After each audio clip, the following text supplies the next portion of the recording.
দোকান খুলতে দেরি হয়ে গেল, কাস্টমার আবার ফিরে যায়নি তো, এসে দেখি আহা গাছগুলো তো খুব সুন্দর হয়েছে, দেখি পোকা টোকা আবার লেগে নেই তো, তাহলে আবার কাস্টমার এসে বলবো পোকা লাগা গাছ।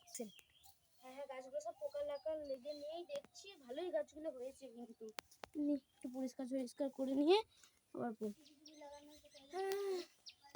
অনেক কাজ করলাম, আবার একটু বসি, কাস্টমার এলে আমার বুঝি।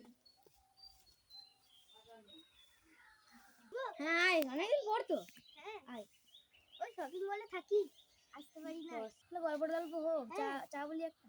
না না ঠিক আছে, না তাহলে একটা কোল্ড ড্রিঙ্কস আনছি। হ্যাঁ ঠিক আছে।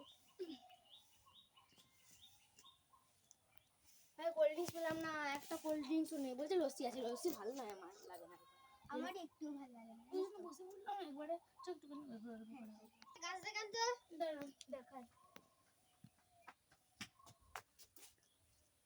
ভালো ভালো গাছ, এই ডালটা একটু ভেঙে দিচ্ছে, এই গাছটা যদি মাটিতে পুঁতে দিয়ে জল দাও প্রতিদিন, দেখবে ভালো গাছে ফুল ধরবে। এই জন্য আমার কথা।